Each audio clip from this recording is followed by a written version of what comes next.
Now let's talk pricing constraints. Should we go through with it? Planning and evaluating our pricing plan. So, lots of typical pricing constraints an organization might face. So, customer demand, the product life cycle. So, that's all about its newness and to the market and how much the market's built up. So, demand and competition, your own organization's cost, goals, and ability, competitors' offerings and prices, legal and ethical considerations, and of course, our cooperative environment. So let's reflect. On the one hand, why might we want to look at costs when setting a price? And on the other, why do we want to avoid thinking only about costs when price setting? So, hopefully, you had time to think about it. So, first, why do we consider costs?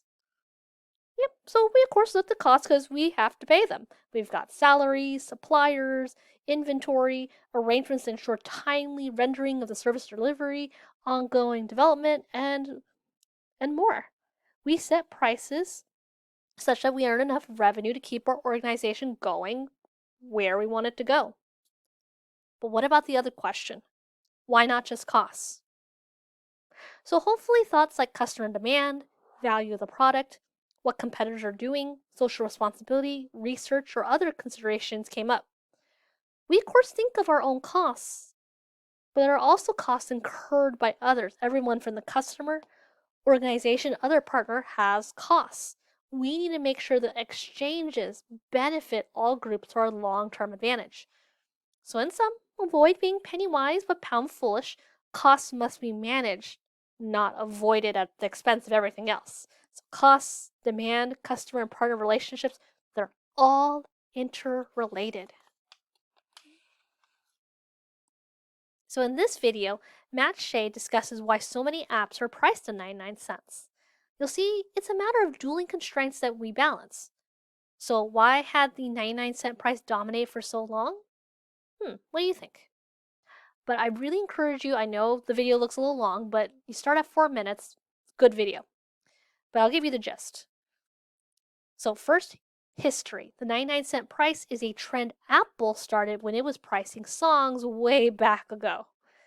Then, customer expectations. The early introductory price carried over and cemented itself.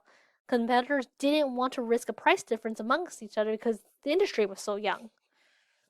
So his ultimate argument stressed that looking to the demand curve for a free app versus a premium app, so anything above 99 cents, you may as well go one or the other.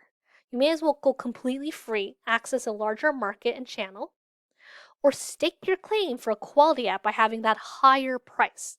Get that added revenue so you make a higher quality product.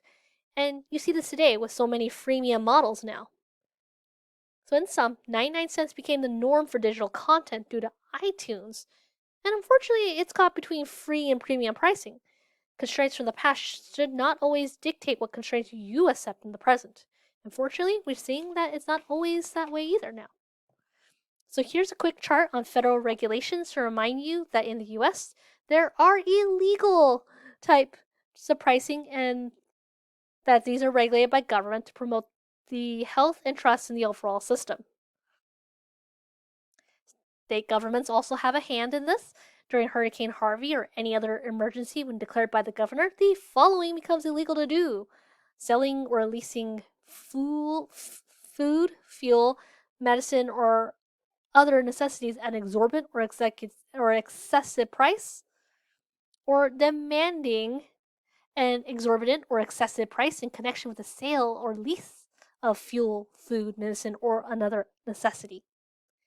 In certain states, gender-based price discrimination is no longer allowed either.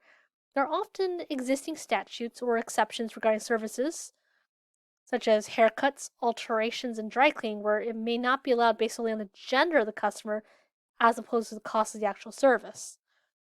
The California legislature had a potential bill that could make it no longer acceptable to price products that are of like grade differently by gender. No more pricing basic cotton tea so differently just because one is in one section versus the other. There has to be an actual substantive difference in cost structure. In some sites, you'll see that effectively, these regulations do change. So, for example, that gender example, it's still hanging in the balance as of when I last spoke this presentation. And in some states, may have their own set of regulations or norms to abide by. So here's another handy chart with examples of types of deceptive pricing practices that the Better Business Bureau, the BBB, the government, or both might take a dim view of. So pricing is one of the actions that government other industry organizations might monitor worldwide as well. So for example, Disneyland Paris ran afoul of the EU's rules on discrimination. They were effectively extending a different price to French and Belgian consumers because of the near constant sales they were always running compared with other EU consumers, the UK at the time, and Germany. In the UK, grocery stores were in trouble for confusing promotions and labels that make it difficult for customers to compare prices. As one example gives, there's a supposed list price, an actual list price, a special price, a really special price, and did I mention that the unit sizes are all different? An item might be on sale thanks to the bright signage, but is actually priced at a normal price. The Competition and Markets Authority of the UK took notice.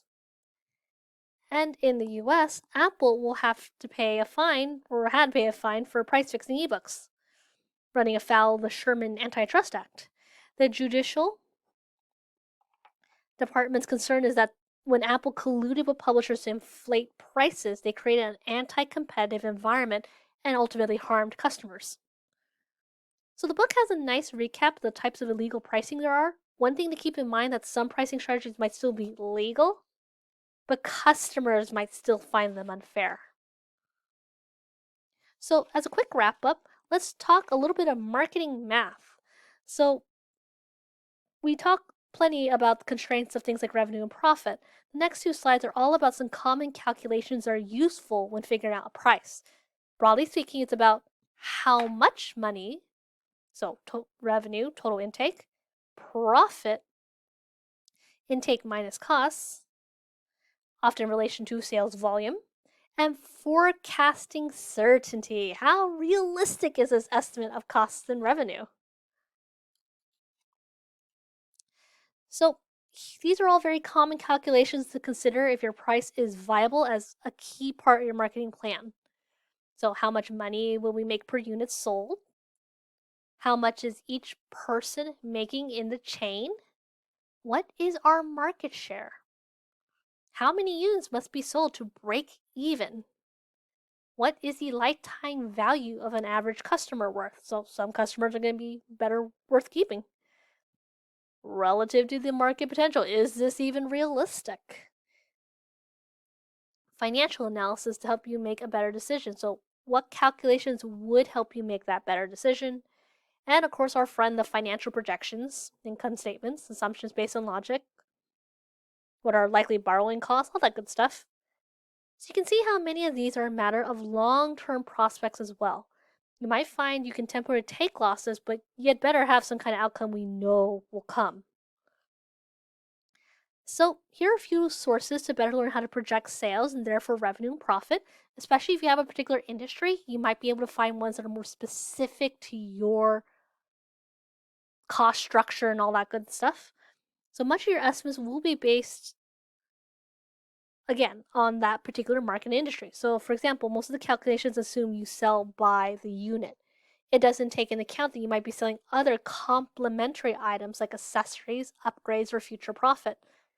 Therefore, we again must look to the customer lifetime value or other aggregate numbers. So if you want, the sales forecast slide presentation is in week 3, the research week, and you can use that along with these links.